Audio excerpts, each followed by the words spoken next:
tiene obsoleto y todo, pero no pueden. La palabra de Dios permanece para siempre, el cielo y la tierra pasará. Entonces el enemigo en su astucia, cuando no puede destruirla, la diluye. ¿Se recuerdan de las parábolas que vimos cómo la levadura se mezcla en la harina y corrompe, ¿verdad? Toda la doctrina. Lo mismo estaba haciendo con la doctrina del hombre. Sé que mi postura no es muy compartida. No he encontrado entre los autores que escucho y leo a otros que lo miren exactamente como lo miro yo, pero no me satisface todavía los argumentos que presentan. Estoy hablando del tema de si el hombre es bueno o el malo. Yo me baso en la perspectiva de que Dios nos crió buenos. Dios no nos crió malos. Nos pervertimos, ¿verdad? Pero para pervertirnos tiene que haber una etapa de escoger. El niño nace y mi argumento es: dejad a los niños venir a mí, porque de los tales es el reino de los cielos. Si de los tales es el reino de los cielos, ellos todavía no han nacido de nuevo, no se han convertido, no se han arrepentido, consecuentemente quiere decir que tampoco han caído en separación de Dios, ¿verdad? En muerte. Y mi otro argumento es que nacer de nuevo no es como lo he escuchado, como lo prediqué cuando bautista, de que uno nace primero de la carne y luego nace del Espíritu. Eso no es nacer de nuevo. De nuevo es hacer algo que se hizo. Si no, son dos cosas diferentes, ¿verdad? Tomamos Coca-Cola y después vamos a tomar Pepsi de nuevo. No funciona, ¿verdad? Para que sea de nuevo tendría que ser Coca-Cola. Entonces, para nacer de nuevo tiene que haber un nacimiento previo. O una muerte. O una muerte, exactamente. Nacimiento y muerte. Que esa es mi teoría, ese es mi entendimiento. Yo creo, ¿no dice la Biblia que es el Espíritu el que da vida? Entonces, cuando nace un bebé, ¿qué es lo que le da vida? El Espíritu. Ahora, ¿nace un bebé con el Espíritu muerto? No. Dice, lo que es nacido de la carne, carne es; lo que es nacido del Espíritu, Espíritu es. El hombre no reproduce espíritus, el hombre reproduce carne. Nuestro ADN no lleva espíritu. Entonces el Espíritu lo da Dios, porque Él es el que abre y cierra la matriz, Él es el que da la vida. De ahí que el Espíritu que da vida tiene que ser un espíritu vivo. Y de los tales es el reino de los cielos, porque no ha habido una edad de discernimiento, no ha habido una edad de escoger. Que el niño es berrinchudo desde bebé, está mojado, quiere que lo cambie y todo eso, decimos que hay que irlo entrenando, pero no significa que sea un rebelde, un pecador. Entonces, para mí el hombre es bueno, el ser humano es bueno, es creado por Dios bueno, pero al llegar a la edad de discernimiento, por la naturaleza de pecado que traemos, que es mucho más fuerte, la carne, que el espíritu, entonces se inclina a hacer el mal. Tú lo dices en este momento, la edad de discernimiento. ¿Qué edad cronológica podría decirse? Porque el niño, su proceso, aprende lo malo. Por ejemplo, vemos en las imágenes que niños de Afganistán, criaturas ya están matando. Ya tienen conocimiento ahí de hacer lo malo. Fueron entrenados por los adultos pues, a hacer lo malo. Sí. El discernimiento, que saben si están haciendo lo bien o están haciendo lo malo, ¿cuál es? Fíjate que no se puede. El único texto que encuentro es en Isaías, donde está hablando de algo que va a acontecer y dice, refiriéndose a un niño: comerá cuajada y miel, leche y miel, queso y miel, hasta que sepa discernir lo bueno y desechar lo malo.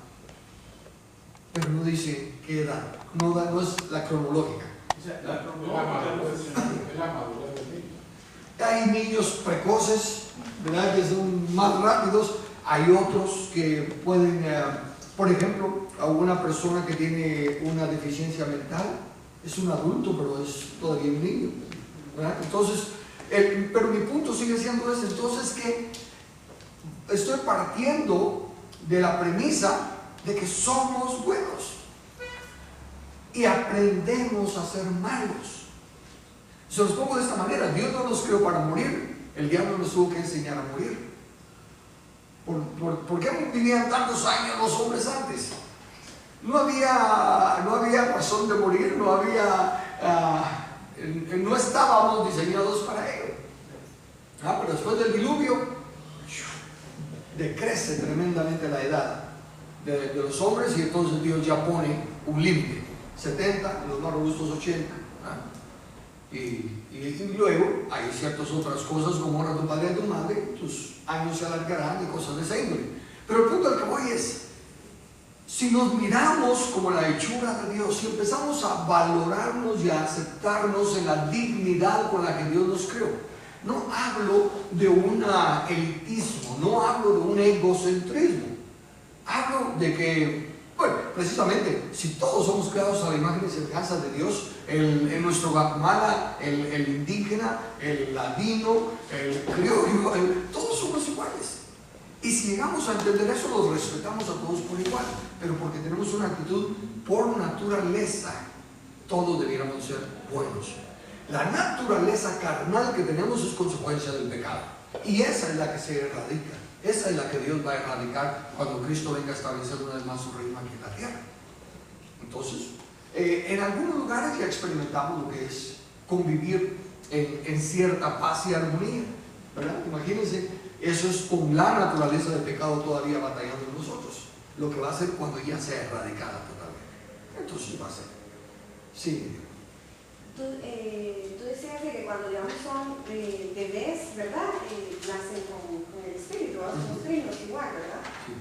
Y de ahí cuando digo el Señor, digamos, y tenemos el Espíritu Santo, igual, ¿verdad? Tenemos el espíritu, pero digamos una persona que no ha aceptado al Señor y todo eso, igual tiene espíritu, ¿verdad? Sí, igual que un niño, dirían. Sí, es que mira, somos un espíritu. A mí me gusta la definición, no sé quién la dio, pero dice: somos espíritu, tenemos alma y vivimos en un cuerpo. ¿Ya? Pero nosotros somos el espíritu. Entonces, el inconverso, el que se considera el peor de los humanos, es imagen y semejanza de Dios y tiene espíritu. Solo que está muerto en sus delitos y pecados, separado de Dios. Tiene que nacer de nuevo. ¿Qué? El espíritu que está muerto. Pero en cuanto a tener espíritu, todo lo tenemos, somos espíritus. ¿Sí? Okay. Solo que en el caso de los niños también tienen que nacer de nuevo. Después de llegar a la etapa de. Por eso te digo, si mueren antes de, no llegaron a pecar, por así decirlo, ¿verdad? No se llegaron a morir, entonces simplemente cruzaron de una vez a la eternidad. Sí. ¿Por qué entonces es el alma la que recibe el castigo? Claro, eso que dice: el alma que pecare, esa morirá. Y el espíritu. Entendamos una cosa: el ser humano es espíritu, alma y cuerpo. Donde vaya uno van a ir los tres, porque va a haber resurrección de muertos, aún de justos e injustos.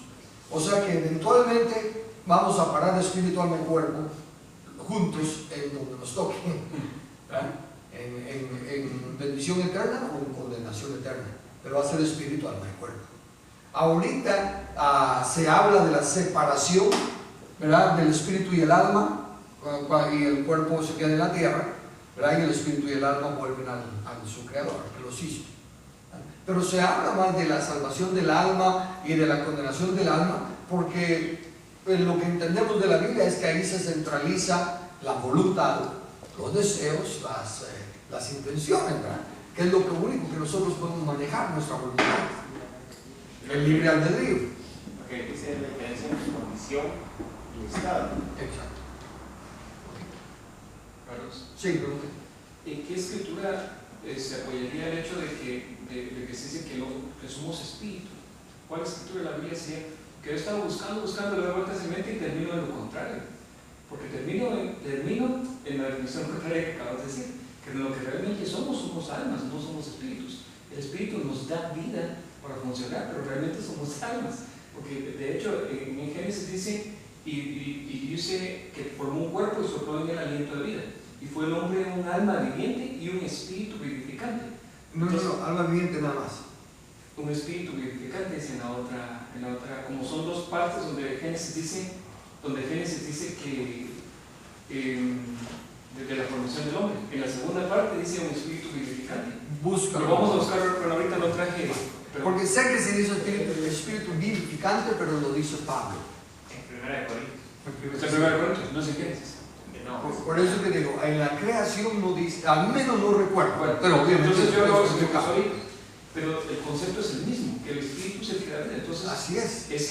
pero entonces, ¿cuál es la definición para decir que nosotros realmente somos espíritus y tenemos un alma? No será al revés, que nosotros somos almas y el espíritu nos da vida a esa alma para funcionar en este cuerpo. El cuerpo no somos, definitivamente no somos el cuerpo. Pero, ¿cuál sería la escritura que da fundamento a decir que somos espíritus esencialmente? Dios es espíritu y fuimos creados a imagen y semejanza de Dios. Ese es el punto básico. Dios no es alma y fuimos creados a su imagen y semejanza. Por el otro lado dice el espíritu es el que da vida, la carne para nada aprovecha, a la carne no heredará la vida eterna. Entonces, y todo lo habla del espíritu. Padre, en tus manos encomiendo mi espíritu, no mi alma. Entonces, en 1 Corintios 15 dice: así también es la resurrección de los muertos. Se siembra en corrupción, resucitará en incorrupción. Se siembra en deshonra, resucitará en gloria. Se siembra en debilidad, resucitará en poder. Se siembra en cuerpo animal, resucitará en cuerpo espiritual. Hay cuerpo animal y hay cuerpo espiritual. Así también es el espíritu. Fue hecho el primer Adán, alma viviente, y el posterior Adán, espíritu vivificante. Sí, pero se refiere a Jesucristo. Se refiere a Jesucristo, no se refiere al cuerpo. Bueno, voy a buscar la escritura y te digo, la otra razón por la que pienso así es porque pienso realmente que somos alma, no espíritu. Y sigo por las escrituras, es que dice que el espíritu de cualquier persona, dice Eclesiastés, es el que dice que vuelve a Dios, lo dio, y el cuerpo vuelve al polvo. Pero ¿cómo puede ser que el espíritu de un impío que su actitud ha sido de aborrecer a Dios puede volver a Dios? Entonces mi conclusión es que el espíritu simplemente lo que hace es que es una corriente eléctrica que alimenta vida en este cuerpo para que el alma funcione. Y como decía Erwin, lo que va a ser castigado es el alma. Pablo le alma a las almas, dice: vosotros almas perversas, ¿cómo habéis podido? Y Pablo regaña a las almas y Jesús regaña al alma y se concentra en que el alma es la que va a ser castigada. porque el alma, Y el cuerpo, obviamente, ¿verdad? porque el alma, insisto, es donde se enfoca nuestra voluntad, nuestro libre albedrío. Como si dijera, los cerebros que pensaron eso van a ser castigados. Pero en el ínterin van todo lo que... Sí, pero sí, dale cuenta, búscalo otra vez, pero vas a encontrar que todos los espíritus vuelven a Dios para ser juzgados, unos para vida eterna y otros para castigo. Recuerda que dice que todos compareceremos ante el tribunal de Cristo y todos comparecerán ante el tribunal, ante el trono blanco, ¿verdad? El juicio del trono blanco. Esa es la razón de volver a, no es de volver a estar en comunión y fiesta y todo, no, sino que ir a unos a experimentar recompensa, otros castigo, condenación. Ok, hice este preámbulo para decir pues que el enemigo distorsiona las cosas, y aún cuando se distorsiona el plan de Dios, si no entendemos el origen o la razón de ser, que fue con lo que concluimos el martes pasado, ¿cuál es la razón por la cual Dios nos creó? ¿Se recuerdan? A ver, los que vieron el martes pasados, ¿cuál es la razón por la cual Dios nos creó? El propósito, la razón de trabajar. ¿Verdad? Dios nos puso para ser mayordomos, administradores. Pero la astucia del enemigo está en, y fíjense, y les hice la mención de que uno de los pastores que estoy estudiando y todo en esto, dice: ¿por qué Dios creó al hombre? Porque Dios es amor, ¿verdad? Y el amor da y todo. Entonces, o sea, aunque su intención es buena, a la vez pondría una limitante en Dios o una necesidad de Dios, que necesitaba amar, porque el amor necesita dar y Dios no tiene ninguna necesidad, ¿verdad? Pero al enfocarlo en que es para que estar en comunión con Dios, Se malinterpreta todo. Don Samuel Berberian me enseñó y se me quedó muy grabado. Dice, dependiendo de lo que sea tu doctrina acerca de Dios, así va a ser tu interpretación de la vida, así va a ser tu interpretación de todo lo demás, de la segunda venida, de cualquier doctrina, depende de tu concepto de Dios. Entonces, las personas que interpretan a Dios desde esta perspectiva, pues ven que la razón primordial de la creación del hombre es comunión con Dios. Siendo tan importante como es la comunión con Dios, no es la meta. Y dijimos el martes pasado que la comunión es en realidad un fruto o resultado de trabajar juntos, ¿verdad? De tomar mi yugo sobre vosotros y aprender de mí. Trabajemos juntos y como resultado ya no los llamaré siervos, los llamaré amigos, ¿verdad? La amistad, la comunión es resultado de una buena mayordomía de lo que el Señor nos ha. Y al verlo desde esa manera, cambia. ¿Estoy en otro tema? Sí, estoy en otro tema aquí. No sé, tengo 3 notas abiertas y resulta que la que estoy viendo es la del domingo, ¿ok? Así que si quieren un adelanto del domingo en vez de la de estudio. Bueno, no me encuentro ahí ahorita, pero no importa. El punto es este. Al pensar que la meta es comunión con Dios, entonces todo se enfoca en comunión y llegamos al texto de el matrimonio, de Adán y Eva. Y no es bueno que el hombre esté solo. Y fíjense, en la gran mayoría de iglesias ahí sí que otra vez complejo de Elías, solo yo he quedado, ¿no? pero yo sé que no, ya he leído de otros que piensan como yo, o sea que ahí no estoy solo. Pero en la gran mayoría no es bueno que el hombre esté solo. Rapidito lo asumen con que tiene que tener esposa. Y por eso fíjense toda la cultura como es. Si alguien no se casa, se mira raro, ¿verdad? Pero cuando dicen no es bueno que el hombre esté solo, si es en contexto de comunión, necesita comunión. Pero Dios hubiera dicho no es bueno que el hombre esté solo, le haré una esposa dulce, querida y adorable para que esté con él. Pero no dijo eso, dijo le haré ayuda. Le haré ayuda y dueña. Y doña. ¿Cómo es la palabra aquí? Y dueña, y doña. ¡Ay, doña! El punto es que le hizo ayuda. ¿Para qué se necesita ayuda? Para trabajar, para hacer algo. Como he dicho en otro lado, ¿verdad? ¿Para qué se necesita ayuda? Para trabajar, a menos que esté en el Estado. Ahora miren el cómo cambia la perspectiva de todo al reconocer que la razón de la creación es que seamos administradores y no la comunión con Dios como meta. Déjenme ahora sí, tengo que ir aquí a doctrina básica.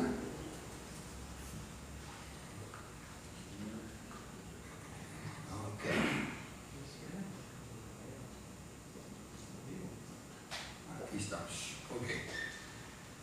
La caída, fíjense, todo se malversa. Primero, si la comunión con Dios es la meta, la caída del hombre se rompe la comunión con Dios.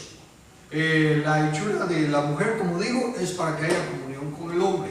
Y ahorita entonces el ministerio de salvación o de evangelismo es reconciliar, pero en forma de relación al hombre con Dios. Reconciliarlo para que tengan comunión otra vez. Y todo se enfoca en comunión. Mientras que visto desde esta otra perspectiva de trabajo, lo que se perdió no fue la comunión, fue la autoridad delegada. Lo que Jesús vino a restaurar no fue la comunión, fue la autoridad delegada. Entonces la comisión que se nos da no es de restaurar comunión, sino que de restaurar el orden del gobierno, establecer el reino, para que volvamos al diseño original. Y aquí entra el texto que leyó Erwin y le faltó el siguiente versículo, pero que es el que a mí me interesa. Fíjense, dice, ¿se recuerdan lo que leyó Erwin? ¿Verdad? Que se siembra cuerpo animal, se resucita cuerpo espiritual, etcétera, etcétera. Está escrito, fue el primer hombre Adán, alma viviente, el postrer Adán, espíritu vivificante. Hasta ahí llegó. ¿Saben qué dice el siguiente versículo? Y así como, no así como de comer, no, y así como, o de la misma forma que, Y así como hemos llevado la imagen del terrenal, llevaremos la imagen del espiritual. En otras palabras, así como hemos llevado la imagen de alma viviente, llevaremos la imagen de espíritu vivificante. ¿Qué significa vivificante? Que da vida. Que da vida, no que tiene, que da vida. Hablábamos con Horacio y Víctor Hugo en la mañana, y Horacio nos adelantaba un poco de la plática y nos decía lo importante que es que entender que Jesús no actuó como Dios, que todo lo que hizo lo hizo como hombre, pero no como hombre nada más, sino que como el postrer Adán. Lo hizo como un Adán con todo el poder de sojuzgar la tierra. Cuando calmó la tempestad, cuando caminó sobre el agua, era Adán con poder sobre la creación. Eso es lo que nosotros llevaremos. Por el poder que Dios le había dado a Adán. Adán, sí. Porque antes del pecado era para que sojuzgara la tierra. Y Jesús viene como el postrer Adán, no bajo la potestad del demonio. Por lo tanto, tiene potestad sobre la tempestad y todo lo demás. Y a eso es a lo que vamos a regresar. Pero es desde una perspectiva entonces es de mayordomía. De ahí que lo que tenemos que darnos cuenta es que aún nuestro concepto de Dios es egoísta en la distorsión del enemigo. Es mi Dios que me sana, que me provee, que me protege, que me guarda. Y es cierto todo eso, es cierto todo eso. Pero entendamos lo que es como rey. ¿Se recuerdan lo que cuando hablamos de las parábolas, yo les decía que en un reino, y pensemos en las películas, porque al menos de las películas que son visuales se aprende.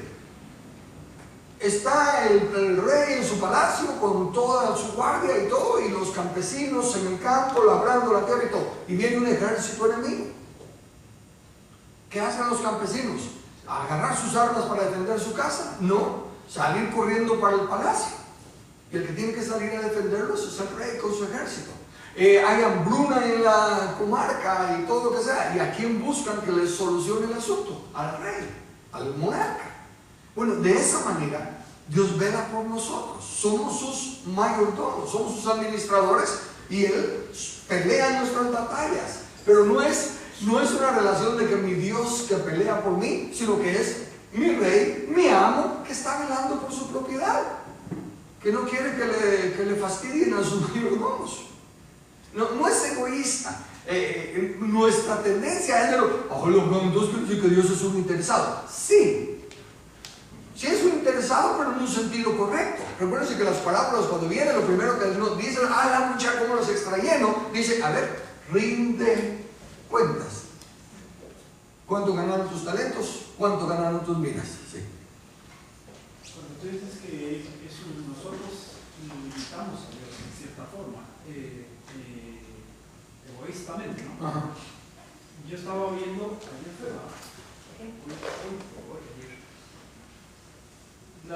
lo que se habla en las iglesias tradicionales, para mí que limitan a Dios, porque le dicen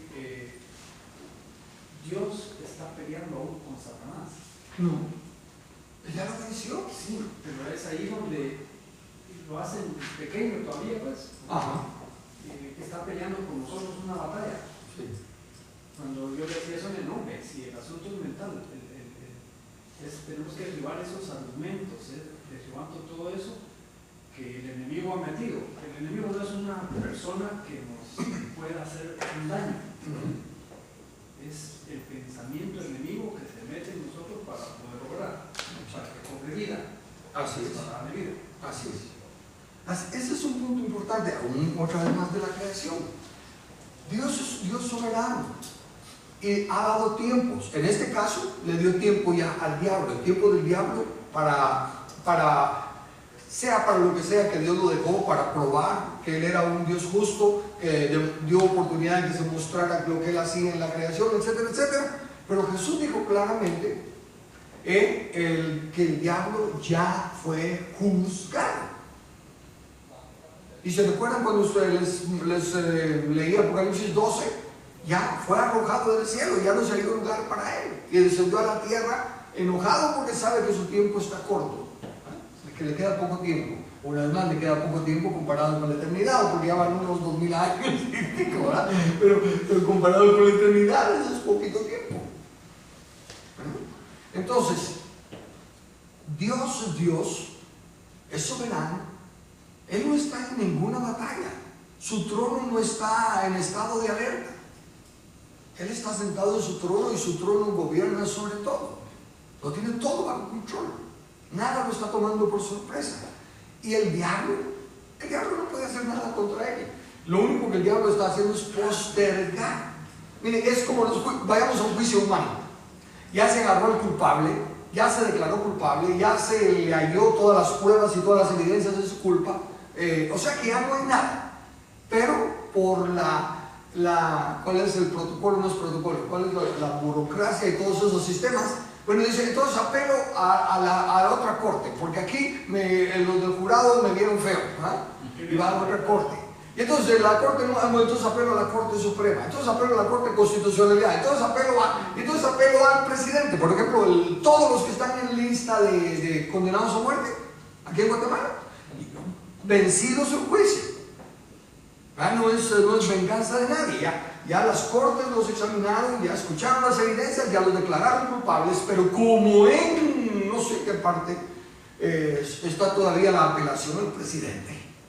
Y ningún presidente ha tenido el valor de decir, ok, ejecútelos, porque son unos cobardes y lo único que se les interesa son puntos y votos, y tienen miedo del humanismo, de que los países más desarrollados, ¿verdad?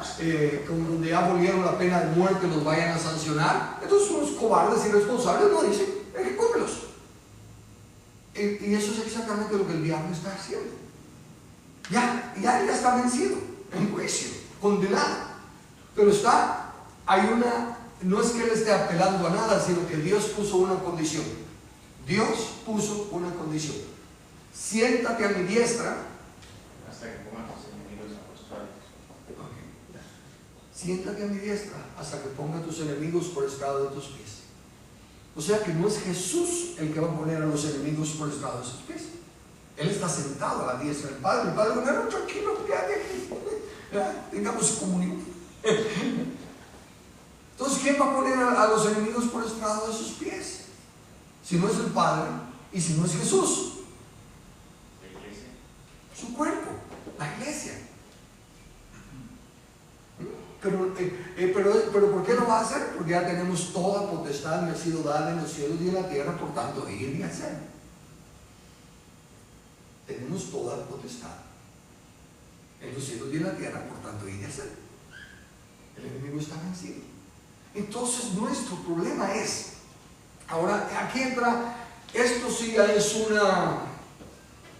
voy a usar la palabra especulación, me suena fea, porque no quiero ser uno que especule, pero voy a usar la palabra especulación de los enemigos. Razón que el hombre no es el enemigo de Dios. Y el diablo ya fue vencido. Fue vencido por Dios. Pero ahora la iglesia, esa es otra cosa.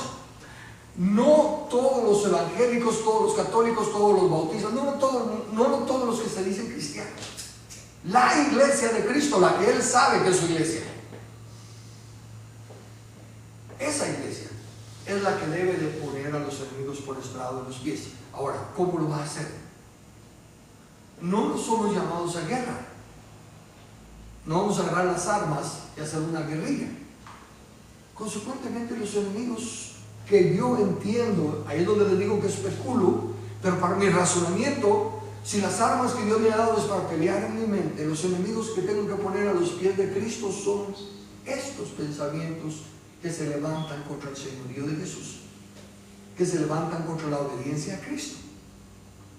Y cuando yo empiece a caminar y los demás cristianos empecemos a caminar en obediencia a la palabra, sometiendo nuestras emociones, sometiendo los argumentos derribando las fortalezas.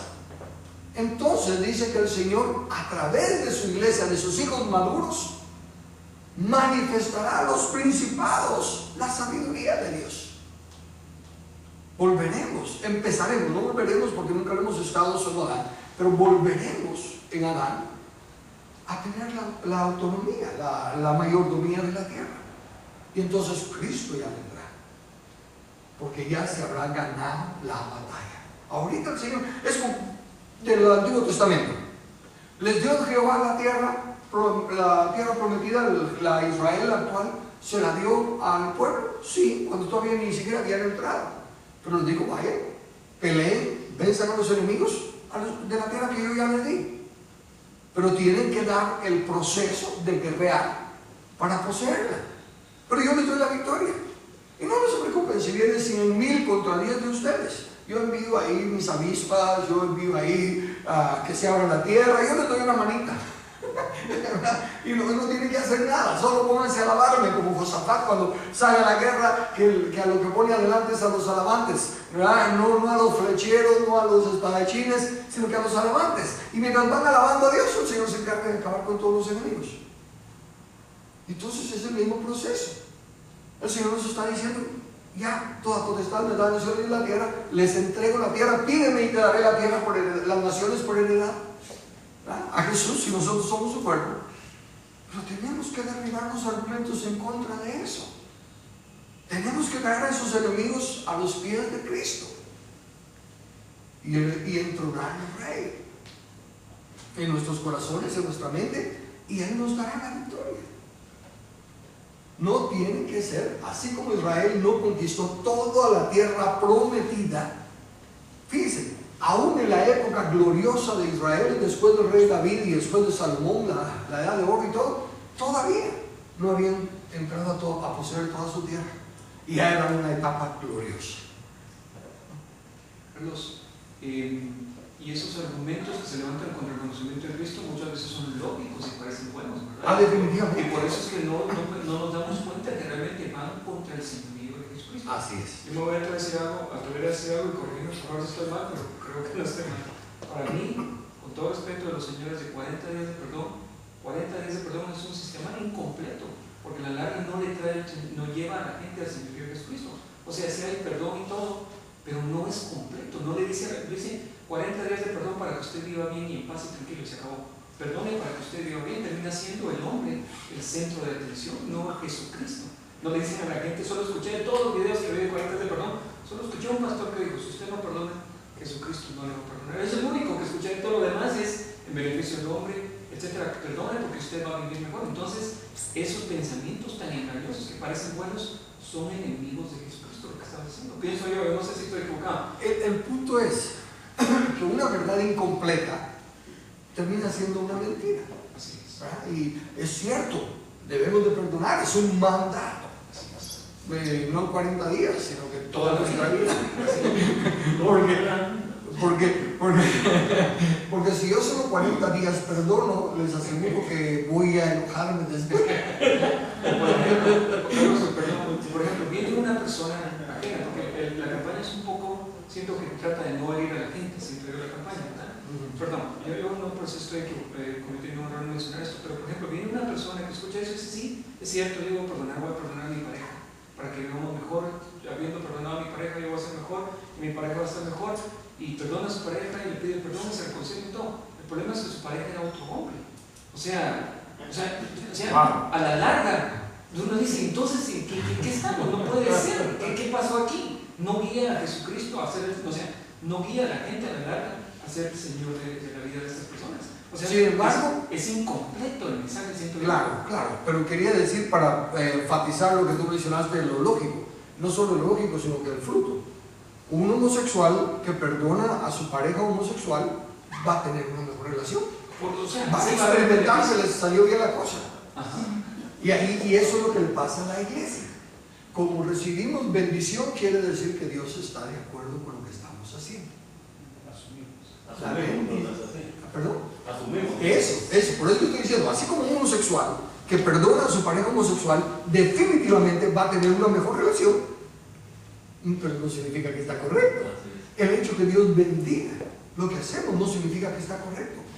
He dicho, la bendición de Dios no es igual a la aprobación de Dios. El versículo que habla, ¿verdad? De una iglesia que decía que estaba creciendo y todo, pero Dios no estaba ahí. Amén. Excelente. ¿Verdad? Excelente, sí. ¿Lo puedes citar? Apocalipsis 3:20, ¿verdad?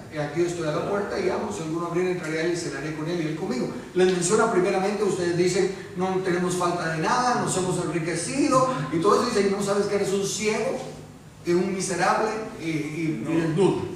¿Ah? Así que te aconsejo que de mí compres colirio para que veas, que ropas blancas para que cubras tus nueces. Y no, pongámoslo, era una de las iglesias más grandes de la nación. La bendición no es aprobación. Y como nos dice Joel, el enemigo tiene esa habilidad de que sus artimañas parecen lógicas. Buenas y parecen buenas. Ajá, buenas y lógicas. Y son tomadas en parte de la verdad de la palabra de Dios. Porque si no llevaran parte de la verdad, no caería uno de tonto. Entonces, ¿qué tiene que ver esto con la creación del hombre? Dios nos creó a su imagen y semejanza para que seamos fieles mayordomos de Él, de toda su creación. Aún nuestras relaciones, fíjense, ¿cómo suena de tremendo estar enamorados? ¿Verdad? Dice, enamórese de su esposa o de su esposo otra vez. O verá cuando hay problemas que aconsejaban algunos de nuestros líderes, ¿verdad? Cuando había un problema familiar, conquista a tu esposo otra vez, ¿verdad? Enamorarla otra vez. O se hace la comparación, cuando éramos novios te atendía así, yo la atendía así, y ahora de casados ya no. Y nos traemos una carga al matrimonio de que tiene que existir el romanticismo. Óigame, no, somos compañeros. Y ahora, ¿por qué se casa uno? Por la necesidad de la comunión, del amor y del compañerismo. Entonces eso es lo que va a estar buscando para evaluar su matrimonio. ¿Qué si uno se casa porque puede servir mejor al Señor así? O porque el Señor tiene dinero. O por y por eso puede servir mejor al Señor. Mira, andamos la otra vez.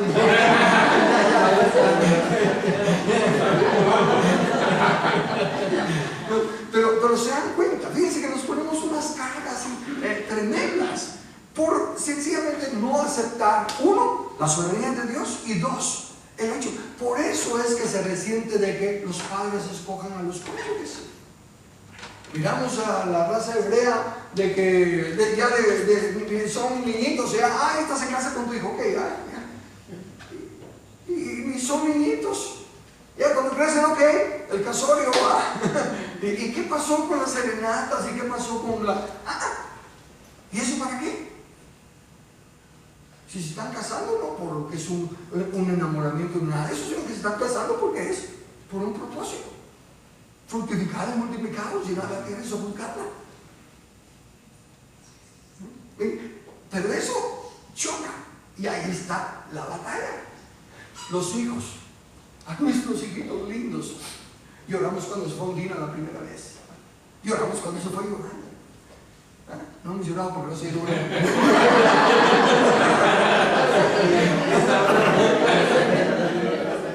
Pero no son nuestros hijos. No son nuestros hijos. Por eso es que nos cuesta entender los mandatos claros de la palabra. Le dice Dios a Abraham, el mayordomo: Abraham, mayordomo, agarrá mi Isaac que te diga que me administres y sacrificámoslo allá en el monte. ¿Cómo le suena eso? No, pero en cambio se juega con las emociones. Entonces viene Dios y le dice a Abraham, ya un hombre de 100 años, sin esperanza de poder tener hijos, Sara ya vieja y estéril, y esto y lo otro, y le dice: tu único hijo, tu amado, tu Isaac. Ya casi que nos echa a llorar y toda dura. Y le dice: mátalo. ¿Por qué? Emocionalismo, sentimentalismo. ¿Cuál es lo que está diciendo? Isaac, te entrego a este Isaac, criando. O, ¿qué pasa con Samuel? ¿Verdad? Ana lo lleva. Le dice: este es el que le ofreció al Señor, ahí está. Y se lo entrega al sacerdote. Y el sacerdote lo administra, lo entrena en la obra del Señor. obviamente, el buen pastor su vida da por las ovejas. Entonces, ¿por qué el buen pastor su vida da por las ovejas? Porque el pastor ama a la oveja. Esta es Fanny, esta es Bonnie, esta es Platita, esta es Coluchita. Ama a sus ovejas. No es un amor así, romanticismo. Es una responsabilidad de mayordomía. Y dispuesto está hasta poner su vida como buen mayordomo. No es porque ama a la oveja. Me estoy dando a entender cuando digo, bueno, déjeme decirles, es porque ama a la oveja. No es porque esté enamorado de la oveja. ¿Ok? Entonces hay una diferencia al entender a Dios el Creador y nosotros los mayordomos, administrándolo todo, no poseyéndolo todo.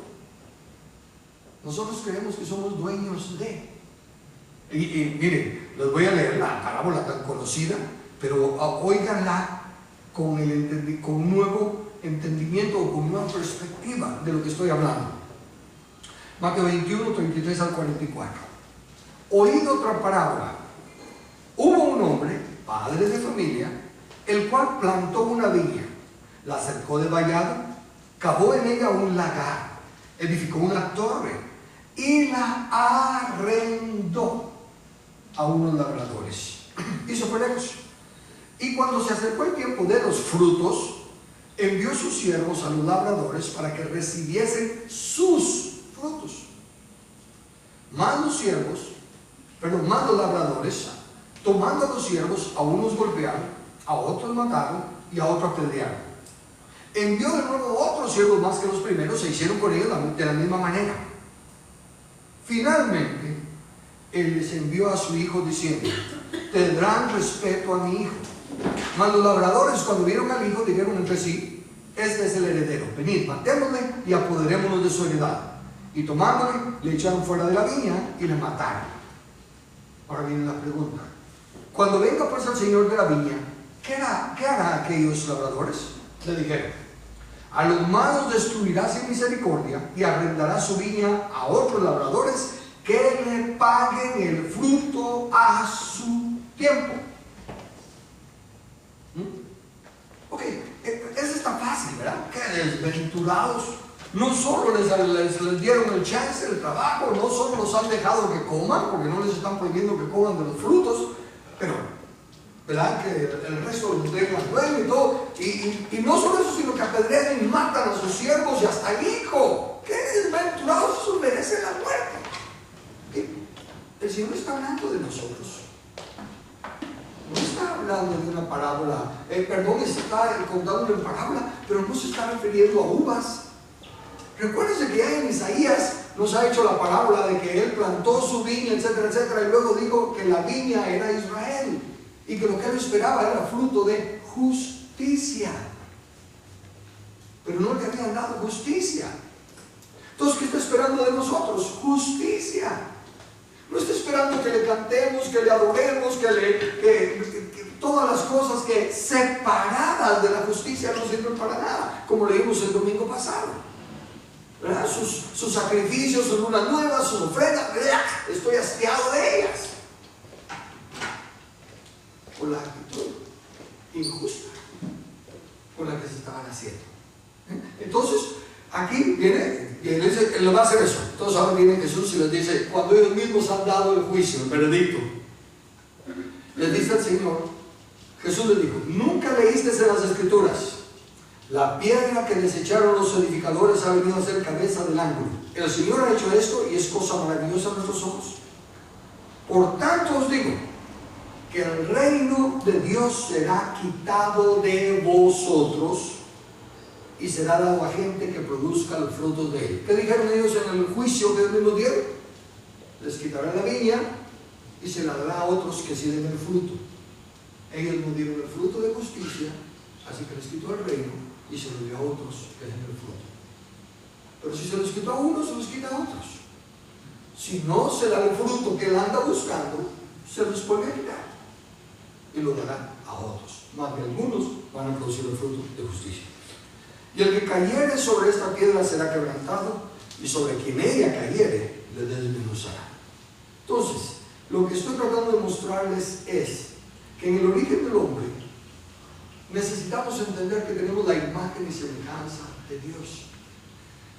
Más que enfocarnos en nuestra maldad, tenemos una naturaleza pecaminosa. Estoy muy consciente de ella y se ha hecho más real en estos últimos meses. La necesidad de entender, porque también sería otro error decir, ahora que ya nacimos de nuevo, ahora que ya estamos en Cristo, ahora que ya somos llenos del Espíritu Santo, ahora ya somos nuevas criaturas y cae la supergracia. Ahora ya nosotros no pecamos, es la carne de nosotros la que peca, pero nosotros ya no pecamos. Tenemos una naturaleza de pecado, batallando contra nuestra naturaleza en Cristo. Y tenemos que ganar esa batalla. Y si no estamos firmes y perseverando en la entrega al Señor, el que quiere estar firme, mire que no caiga. No importa la edad que tengamos, ni el tiempo que tengamos en el Señor. El día que dejemos de luchar, caemos. Entonces, por un lado, no quiero caer en el error de la supergracia. Recuérdense que el enemigo nos lleva a extremos. Yo les he ilustrado que el enemigo es el péndulo. No nos tiene nunca en la plomada, nos tiene en la ignorancia. Pero cuando descubrimos la verdad y nos venimos hacia el centro, nos da un empujoncito para que nos vayamos al otro extremo. Entonces está el hombre es pecador desde que nace, no hay ninguno bueno, todos esos son textos verdad. No hay justo ni siquiera uno. Óigame, usted no le va a preguntar a un bebé, a un niñito si es justo o no es justo. ¿Por qué? Porque todavía no está en edad de discernimiento. Entonces tenemos que razonar que no estamos hablando de niños, estamos hablando de personas que tienen juicio. Y los que tenemos juicio, no hay justo ni siquiera uno. Todos somos egoístas. Todos, sin excepción alguna, somos egoístas. Aún, como digo, cuando decimos estar haciendo algo por otro, la motivación puede ser egoísta si no hemos logrado derribar los pensamientos contrarios, enemigos, y hacer la voluntad de Dios. Damos una dádiva porque somos buenos, no porque es la mayoría. El Señor dice que le demos, punto. ¿Me explico? Entonces, no quiero que caigamos en esa actitud de que somos malos. No, Dios nos hizo a su imagen y semejanza, y cuando terminó su creación vio todo lo que había hecho y era bueno. No había nada malo. Luego viene el pecado. Ok, caemos en pecado y tenemos una naturaleza pecaminosa. Nuestra naturaleza es distorsionada. Nos separamos de Dios, estamos muertos en delitos y pecados. Y entonces empezamos a ser entrenados por siglos con una mentalidad pecaminosa que ahora al razonarse que somos el mismo diablo cada uno de nosotros, porque eso es todo lo que hemos aprendido. Pero allá en lo interno, allá hasta muy adentro, lo que Dios creó fue bueno. Cuando viene el Señor y nos rescata de la potestad de las tinieblas, restaura nuestro espíritu, nace de nuevo el espíritu. Pero ahora ya tenemos un equipamiento, un entrenamiento, una cultura, lo que usted quiera llamarle, la carne, que está habituada. Es así como un drogadicto que está habituado, ¿verdad? Y se pelea con su mamá, se pelea con su papá, se pelea con todos sus seres queridos por el hábito. Así nuestra carne ya está habituada, y se pelea con Dios, y se pelea con nosotros, y se pelea con todo por el hábito. Y cuando entendemos eso, cuando estamos entendiendo eso, el diablo nos empuja al otro lado y la supergracia. No, hombre, pero si ahora ya Cristo murió por nosotros, ya somos nuevas criaturas, las cosas viejas pasaron y aquí todo es hecho nuevo. Y empieza a citar la Biblia fuera de contexto. Pero vos todavía pecamos, sí, pero esa es la carne de nosotros. El espíritu ya fue vivificado. Necesitamos entender, Adán fue creado a la imagen y semejanza de Dios, sin que hubiera pecado en el mundo, sin que hubiera absolutamente nada negativo, tenía libre albedrío. Y como dije el domingo, la prueba, para que sea prueba, tiene que estar ahí, a la mano. Si no hay la opción de fallar, no hay prueba, no hay libre albedrío. Y él falló. Entonces, Jesús vino como el postrer Adán, tuvo las mismas oportunidades que Adán de pecar. Si Jesús no hubiera tenido posibilidad de caer, no hubiera sido prueba. Pero Él se mantuvo obediente hasta la muerte y muerte de cruz. Esas son las pisadas que tenemos que seguir. Esa imagen, esa es la que tenemos que enfocarnos, porque fue la que primeramente Dios hizo. Y esos son los pensamientos que tenemos que poner bajo los pies de Cristo. Creer, el escrito está. Creer que podemos ser esas personas victoriosas. Creer que podemos ser esas personas justas. Y empezar a renovar nuestro entendimiento con la palabra y a esperarnos en actuar. Va a contra nuestra naturaleza, va a contra todo lo que hemos aprendido. Es la drogadicción que tenemos del pecado. Y pensamos que dejarlo nos va a matar, ¿verdad? Como piensa el que está habituado a la droga o a lo que sea, que dejarla se muere. Pero y realmente nos vamos a morir. Nos va a morir la carne. No la vamos a matar, como ya he dicho, pero no la podemos debilitar. La podemos debilitar y fortalecer nuestro espíritu. Entonces la formación, la función del hombre, su razón de ser, lo más importante en nuestro estudio es entender nuestra misión, propósito de ser fieles, mayordomos, administradores no dueños. Termino con unos textos bíblicos, 3. Primera de Pedro 4:10. Cada uno, según el don que ha recibido, paro ahí. ¿Qué implica lo que acabo de leer? Cada uno según el don que ha recibido. ¿Qué les dice este pedacito? Todos tenemos algo. Todos tenemos algo. No hay ninguno de nosotros que no sea útil en el reino de Dios, que no tenga una función que los demás no tenemos. Cada uno tenemos algo que los demás no tienen, por lo tanto somos necesarios. Cada uno según el don que ha recibido, ministrelo a nosotros. ¿Qué les dice eso? Que los necesitados. Ellos que no lo tienen, son necesitados. ¿Es cierto? Nos pongan en servicio. Los ponga al servicio. ¿Qué les dice la palabra ministrelo? Sirvan. Sí, esa es la acción. ¿Y quién es el que la ejecuta? El que tiene el don. Alguien dijo la palabra, yo oí la palabra. Un ministro. Ministrelo. Entonces, ¿qué somos los que lo ministran? Ministros. Es el sacerdocio del creyente. Una nación santa, pueblo adquirido por Dios, real sacerdocio. No habremos ministros y laicos. Todos somos ministros competentes del nuevo pacto. Dice la escritura. Entonces, ministro a nosotros como buenos administradores de la multiforme gracia de Dios. ¿Qué es multiforme? Muchas formas. La gracia de Dios se manifiesta de diferentes maneras. No podemos encasillarla en que así opera Dios. Todavía no hemos alcanzado a ver las cosas que Dios quiere y puede hacer. Ok, 1 Corintios 4, versículos 1-2.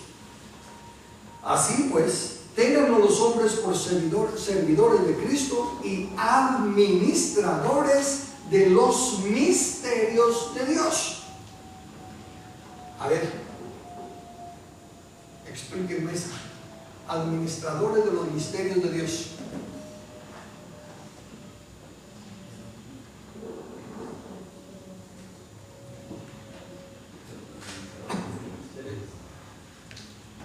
Esa es la palabra, pero es sencilla. Recuérdate qué es. ¿Qué es un misterio?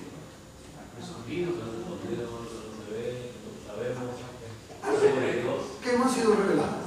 Es todo lo que es un misterio porque todavía no ha sido revelado. Ahora que había dicho que si ponemos una cortina aquí, ¿verdad? Todos saben que hay algo ahí, pero es un misterio lo que hay. Porque a nosotros nos es dado conocer los misterios del reino y nosotros los tenemos que administrar. Estas cosas que estoy hablando, de la victoria que tenemos en Cristo, que el diablo es un enemigo vencido, que no tiene poder, que la muerte no debe de asustarnos, porque por los que estamos en Cristo ya no morimos. ¿Cómo es eso que no muere? O sea, ahí está tieso. Pero eso no es muerte, eso es un proceso en el que todos tenemos que pasar. Ninguno de nosotros se va a escapar. Hay que los, cuando venga Cristo, cuando vengan serán transformados igual que los que están muertos. Los que están muertos y van a levantarse con un vestido, con un cuerpo celestial. ¿Verdad? Se enterró un cuerpo animal y va a nacer un cuerpo celestial. Los que estamos aquí caminando en el cuerpo animal también vamos a ser transformados en un abrir y cerrar de ojos en un cuerpo celestial. A propósito, el cambio de abrir y cerrar de ojos no es un rapto, es una transformación. Entonces nosotros tenemos que administrar los misterios, contar las verdades que Dios nos está revelando. No hemos hablado de los misterios de Cristo, misterios de Dios. Ahora bien, se requiere de los administradores que cada uno sea hallado fiel. ¿En qué consiste la fidelidad de un administrador? Hacer lo que se le encomendó. Hacer lo que se le encomendó, ok, esa es una. Exactamente como se le dijo. ¿Y cómo se le dijo? Exactamente la misma. Ok, eso sería otra forma de ponerlo. Pero, Buena mayordomía. bueno, la mayordomía implicaría, Una buena ejecución. Buen administrador. Una buena administración. sí, Ser fiel. una de las cosas, dice Joel, y exactamente como se le indicó. Pero ¿qué si el administrador le puede sacar más fruto, más jugo al asunto, más beneficio para su dueño? Que fuera consecuente con lo que dice ya. Ok, cierto, eso es parte de. Pero el punto es, aquí tienes tu mina, ganó 5 minas. Se le dijo negociar, entre tanto vengo, pero no se le puso límite ni condición. Entonces usó su creatividad y su propia motivación. ¿Cuál es la más de creatividad? ¿Cuál es cuando uno toma la iniciativa? ¿Emprendimiento? No. Sí, emprendimiento, pero ¿cuál es la proactividad? ¿Verdad? De ser proactivos. ¿Verdad? Porque también se puede simplemente, Señor, aquí está lo que me diste, lo he tenido guardado. ¿Ah? No fue proactivo, no buscó cómo sacar adelante más fruto de lo que se le había dado. Pero Ok. se puede ser proactivo dentro de la voluntad del dueño. Exacto, así sí. Porque si uno es creativo y se empieza a inventar, es como el arquitecto, como el maestro de obra que le dan los planos, o el albañil le da al arquitecto los planos, el albañil diciendo, pero aquí quedaría mejor una puerta y ya se salió de. Ajá, exacto, sí, muy bien. Y el último texto, Lucas 12, 42 al 44. Y dijo el Señor: ¿quién es el mayordomo fiel y prudente, al cual su Señor pondrá sobre su casa? Uy, paremos ahí. El mayordomo fiel y prudente, al cual el Señor pondrá sobre su casa. ¿Cuál será la casa del Señor? Su creación, ¿Mm? su obra, su creación. Puede ser su obra, puede ser su creación, específicamente también puede ser la iglesia, la cual somos nosotros, sobre su casa,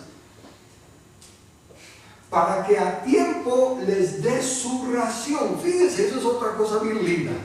Si lo pongo, el Señor lo pondrá sobre su casa. Ahí está el traidito de la película, el mero mero. Pero dice que es para que a su tiempo les dé su ración. Lo que les he enseñado. La verdadera función de la autoridad es para el beneficio de los que están bajo autoridad. Ese es el verdadero diseño de Dios de autoridad. El que esté en autoridad es para el beneficio de los que están bajo autoridad. No es los que están bajo autoridad para el beneficio de los que estén en autoridad. Eso es lo que el enemigo ha hecho, dándole vuelta a las cosas. Porque lo pone sobre su casa, pero para que a su tiempo les dé su ración, los alimente, les dé lo que les corresponda. Bienaventurado aquel siervo al cual cuando su Señor venga le haya siendo así. En verdad os digo que le pondrá sobre todos sus bienes. Otra vez, le pondrá sobre todos sus bienes. ¿Para qué creen que le pondrá sobre todos sus bienes? Para que los administre, no para que se quede con ellos. Y esa es la mentalidad que tenemos que cambiar. Somos administradores, no poseedores. No somos dueños, somos mayordomos. Bien, próximo martes, a propósito, para que nos dé tiempo de hacer el arbolito y todo lo demás. No, pero lamentablemente, aunque no somos del mundo, estamos en el mundo. Y ahorita estos meses ya se puede, este mes ya se pone una locura, especialmente de noche, ya el tráfico va a estar más pesado, entonces acordamos el consejo que en diciembre lo vamos a tener lunes de martes. Sí, sí, nos queda un martes y el próximo martes vamos a meditar en la caída, vamos a ver el pecado, la caída del hombre, ¿verdad? Y al entender la caída, confiemos en que entenderemos la restauración. ¿Okay? Vamos a poner unas portonetas allá de aquel lado.